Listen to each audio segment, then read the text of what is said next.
Bonjour à tous, heureux de vous retrouver sur le plateau de Paris Turf TV pour votre quotidienne reçue 5 sur 5, l'émission du Quintet Plus et du 5-5.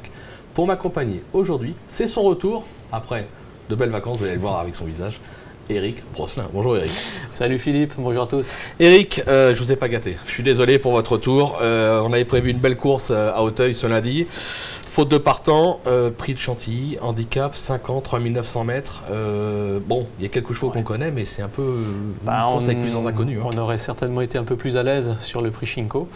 Maintenant, écoutez, on est des spécialistes, hein, on va faire avec ce qu'on nous offre. On va le donner. Et on va le donner. Et ben voilà, on écoute votre sélection tout de suite, Eric. Allez, on va commencer avec le top weight, l'As Amijenka, devant le 9 Adagio des Bordes, le 7 Mister Emily, le 2 Sierra Nevada, le 5 Accentus, le 3 Kialco, le 10 Top Mix et on terminera avec le 11 Capitaine Crochet. Ok, on va rebondir tout de suite sur votre favori, l'As Amijenka, un cheval qui est invaincu depuis ses débuts, alors seulement 2 sorties. En revanche, très belle impression visuelle dernièrement dans le prix d'Aumale, ça va être notre course référence où on va voir le cheval qui va sauter la dernière haie en tête, si je ne me trompe pas, oui, en tête, et il va résister à tous les assauts sur le plat. Sur cette perf-là, même s'il découvre Auteuil, moi je suis pas inquiet. Moi je l'aime bien, moi je l'aime beaucoup, je ne vais pas vous dire qu'il est déclassé parce que voilà, ce serait prendre des risques avec un cheval qui a couru que 2 fois. Maintenant on voit qu'il laisse quand même Au Goût de l'Ordas à 8 longueurs la dernière fois. C'est pas mal. Au Goût de l'Ordas est engagé ce lundi dans un groupe 3, le Christian Trederne, donc c'est qu'on l'estime quand même un petit peu. Voilà, alors c'était du steeple, on revient sur les haies. Maintenant, bon, Amijenka avait débuté victorieusement sur les haies, donc ça ne devrait pas poser de problème. Les 72 kilos, ça ne m'inquiète pas forcément. Non, le poids en obstacle, c'est pas, ça a son importance, mais plus avec les femelles, on verra. Je pense que vu en plus l'opposition, à mon avis, c'est un cheval qui est pas mal placé. Maintenant, le seul point d'interrogation, c'est le fait de découvrir Auteuil. Il faut s'y adapter. Quand on gagne à Compiègne, on peut gagner à Auteuil. Je pense que c'est... Voilà. Je préfère avoir ça comme course référence que Enghien. C'est plus compliqué. On est d'accord. On va dire que Compiègne est un peu plus sélectif quand même qu'Enghien. Allez, on va vous suivre en confiance, c'est le gagnant annoncé. On va lui opposer toutefois le numéro 9, Adagio des Bordes, cheval qui collectionne les accessites sur l'hippodrome d'Auteuil. Vu le lot, moi je le crois capable de renouer avec le succès. C'est pas impossible du tout parce que c'est un cheval qui a montré qu'il était compétitif dans ce genre de handicap, en 54 de valeur. Mais surtout les 3 dernières fois, on a vu que son entourage a fait en sorte de lui donner du moral, c'est-à-dire d'attendre et de venir finir. Et je pense que là, on arrive vraiment, c'est la dernière du printemps, tout ça. C'est presque un objectif. C'est peut-être là qu'il faut lâcher un peu les chevaux. Voilà. Donc si son jockey décide d'être un peu plus offensif cette fois-ci, il peut fournir le gagnant. Je pense que ça sera le cas. Je pense qu'il va y avoir une lutte entre le numéro 1 et le numéro 9. En 3e position, le numéro 7, Mister Emily, cheval qui s'est déjà placé à ce niveau, mais c'était à Cannes-sur-Mer. Bizarrement, il apprécie également l'hippodrome d'Auteuil, ce qui n'est pas toujours le cas. On ne va pas le négliger celui-là. Non, on ne va pas le négliger. Il vient de terminer juste derrière Adagio des Bordes. Maintenant, il faut quand même relativiser parce que la dernière fois, il avait quand même une décharge qu'il n'aura pas cette fois-ci. Donc, je pense que prendre sa revanche sur Adagio des Bordes, ça risque d'être compliqué.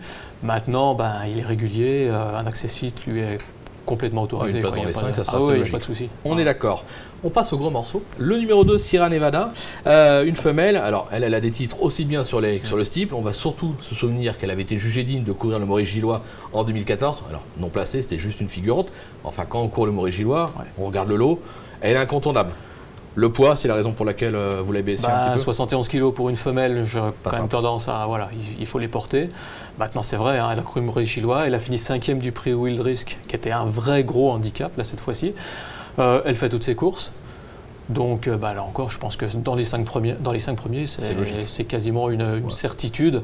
Après voilà, le poids fait que je l'ai placé derrière les... Pour le podium, on ne sait pas, en tout cas dans les 5, c'est presque la base de la course au papier. Ah oui, avant le coup, pour les joueurs de 5-5, tout ça, si vous voulez prendre vraiment un cheval, une jument en l'occurrence de base, on peut y aller. C'est dit, c'est annoncé.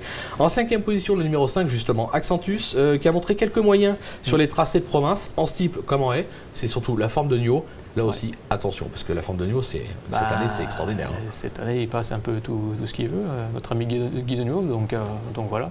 Chapeau, et puis tout simplement, c'est quand même un cheval qui a couru que 2 fois cette année, donc on arrive à fin de la saison printanière à Auteuil, il faut avoir de la fraîcheur. C'est clair. Donc voilà, premier pour sa rentrée, je crois que c'était début mai. Deuxième la dernière fois, battu par un cheval invaincu, estimé. Voilà, donc Là aussi, c'est un point entre guillemets, un point d'interrogation, parce que je crois qu'il a couru qu'une seule fois à Auteuil en étant décevant, mais c'était tout début de carrière. Il était 9e, mais c'était en début de carrière. Voilà, donc on ne va pas le condamner là-dessus. C'est clair. Il est en forme, il a de la fraîcheur, ça peut être marrant. Allez, pourquoi pas, pareil pour un accessite. Un petit bonus pour finir avec 2 infos terrain, notamment le numéro 3 Kialco, c'est Emmanuel Rivon qui a été à la rencontre, plutôt qui a joué au téléphone Philippe Pelletier, qui va nous parler des chances de ce numéro 3 Kialco que vous avez placé en 6e position. On l'écoute. Il a eu des petits problèmes de jambes comme beaucoup sur l'Obstacle. Il avait fait une bonne rentrée à Compiègne, un petit 3e je crois. Et puis voilà, maintenant c'est pas un cheval de terrain lourd, c'est un cheval de bon terrain. Ouais, comme beaucoup de Falco. D'accord. Beaucoup de Falco, voilà. Mais il est un poil chargé, mais enfin, c'est égal ou inférieur à 58, je crois, donc c'est pas. C'est un coup qui va tomber un peu dans ses cordes. On va enchaîner directement avec le numéro 10, Tom Mix, puisque Gilles Pommade, cette fois, a joué au téléphone Philippe Leblanc, qui nous parle de Tom Mix, notamment de sa dernière sortie et de son aptitude à la distance. On l'écoute. On a voulu changer de tactique, essayer de monter un peu plus dans les chevaux, et le cheval s'est trouvé brillant. D'accord. Donc il a usé pas mal de cartouches en partant, donc c'est pour ça que ça a contre-performance. La distance, donc 3900 mètres, c'est bien, parce qu'il a déjà bien couru sur ce parcours. Hein. Oui, il est second sur ce parcours-là, donc on l'a remis là-dessus, et puis je pense que, je vous dis, si on monte comme à l'arrière-garde, il devrait venir finir. On a compris, ces 2 chevaux, ils ont le droit d'être 3, 4, 5.